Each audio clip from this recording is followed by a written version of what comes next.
Welcome to episode 2.1. That's right, episode 2.1 of Accessing the Akashic Records. Origin of our DNA and the message within. Is evolution the answer? Is creation the answer? Or do both have missing links? Come on, let's access the Akashic Records and find out.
Okay, now the reason this episode is 2.1 is because I've decided to add an integral part to back up my last episode, as it just doesn't quite fit into episode number 3. So in the last episode I covered the religious, spiritual and historical part of our belief systems and how they originated. Now I just want to cover the science of our origins as it pertains to exospirituality. Because like a hand in a glove, science and spirituality go together. Just like the soul animates the body. Now, if we look into the work of Darwin, what we see is that even he knew his theory had more holes in it than the 9/11 official story. Now, right from the get-go, we read the title of his book, the real title, and the subtitle, and it says, On the Origin of Species by Means of Natural Selection, in tiny writing here, or the preservation of favoured races in the struggle for life. So it doesn't sound too concise and too certain of his theory, does it? Anyway, we also see inside the book, he says, if it could be demonstrated by any complex organ, that any complex organ existed which could not possibly have been formed by numerous, successive, slight modifications, my theory would absolutely break down. Now here at the end, or again, if organs of extreme perfection and complication, to suppose that the eye, with all its inimitable contrivances for adjusting the focus to different distances, for admitting different amounts of light, and for the correction of spherical and chromatic aberration, could have been formed by natural selection, seems, I freely confess, absurd in the highest possible degree. So he's saying that he points out his own theory has an absurd flaw there. Now he also says the number of intermediate varieties which have formerly existed on the earth be truly enormous. So why then is not every geological formation and every stratum full of intermediate links? Geology assuredly does not reveal any such finely graduated organic chain, and this perhaps is the most obvious and gravest objection which can be urged against my theory. So he's also saying there's an enormous missing link there, saying that there's no signs of all these missing links that linking up the human species to the early hominids. Now let's dig deeper into this. But he's obviously pretty cool about it. He's pointing out his own flaws and he's very comfortable in it. Now, if only mainstream scientists today were cool with it, that'd be pretty good. Anyway, let's continue on. Anatomically modern human. Scientists claim Cro-Magnon DNA, which is the fully modern form, is unchanged for at least 28,000 years. So there's a couple of studies there. Next, we also see the anatomically modern human has been found to exist only around 300 million years ago, and is not directly related to the earlier evolving hominids. Important note there. So there you can see up in the top left, bottom right is the early hominids, and then it branches off, and we see the all of a sudden an existence of these modern humans, anatomically modern humans, which means they're upright, they're the Cro-Magnons.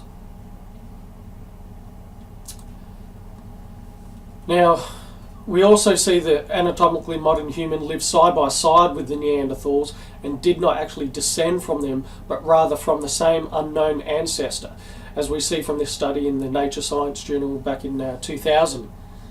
So it says there, the results suggest that modern human was not, in fact, descended from Neanderthals. So when we look back at the split with the early hominids, there's a difference in brain size. The anatomically modern human is actually smaller, and in the amount of chromosomes also, the hominids had 48 while we have 46. But the shocking discovery was that the chromosome 2 of the hominids was fused together to create anatomically modern human.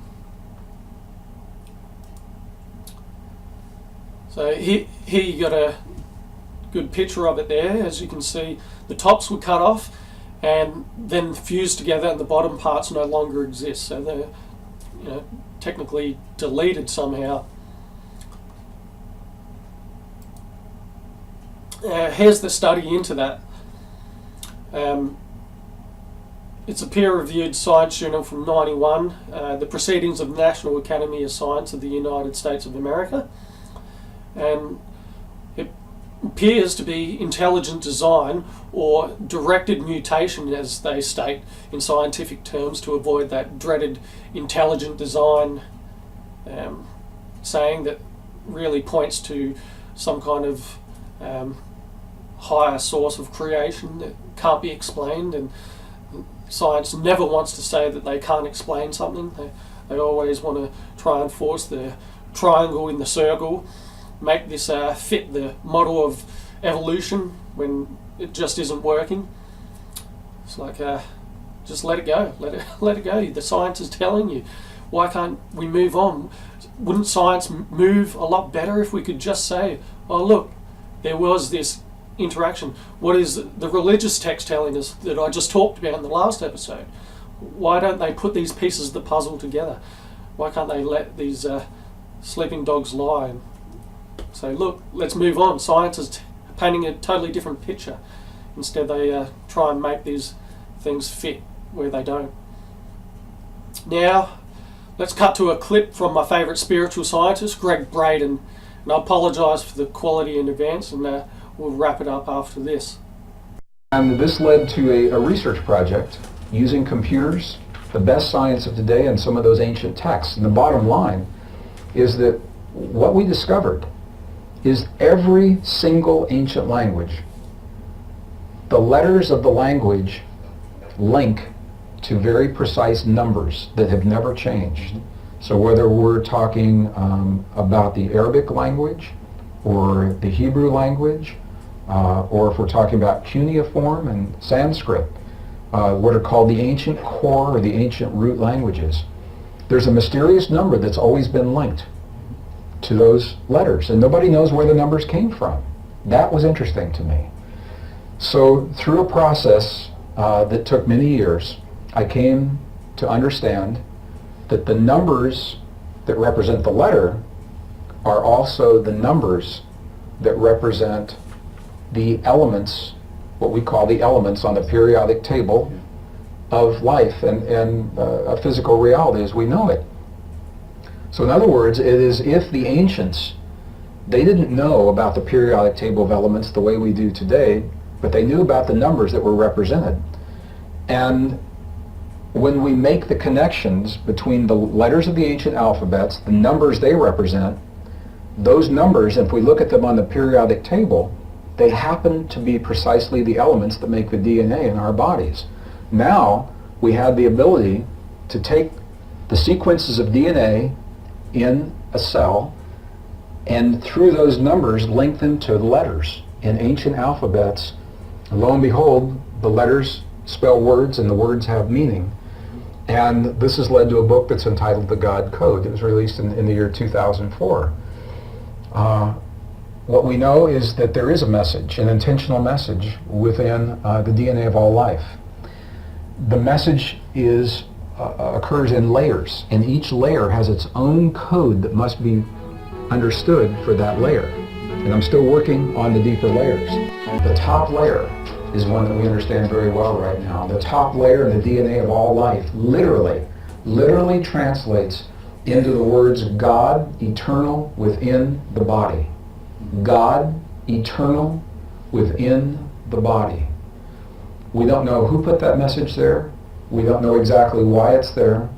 But I can tell you that all I did was I followed the instructions in a series of ancient texts following those languages, and I married that with the science of today, and this is what we found. If a higher intelligence is responsible for our existence, and that intelligence created us, it makes perfect sense that that intelligence would have left something for us to understand who we are. And if they left it in a temple or a text that could be destroyed and disappear over time, it wouldn't make sense. It makes perfect sense that that higher intelligence would have left the message encoded into the creation itself. I don't know who or what or how, but the evidence is overwhelming that there is an intentionality and a design that underlies our existence. So as a scientist, my thinking was, if that's true, who or whatever put us here on earth would have left something inside of every one of us that tells us we're part of a greater existence and tells us that we're a family and that we're not so different from one another.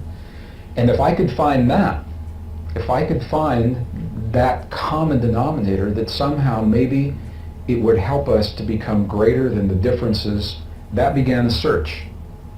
And I combined the science that I know of biology and history and ancient language, linguistics, genetics, with the new science of computers that were now on my desktop. And Daryl, I'll tell you, I remember the very first time as a scientist that I had the opportunity to see the human genome, a piece of human DNA coded on my computer screen.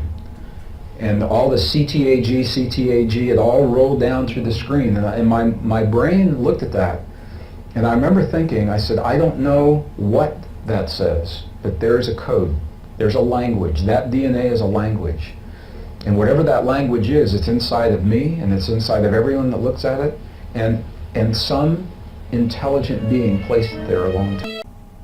All right, welcome back. I'll leave you with that, and you can ponder on that, do your own research, and because as I always say, don't believe me, do your own research. The links of everything I talked about are in the description box. Thanks for checking out my video.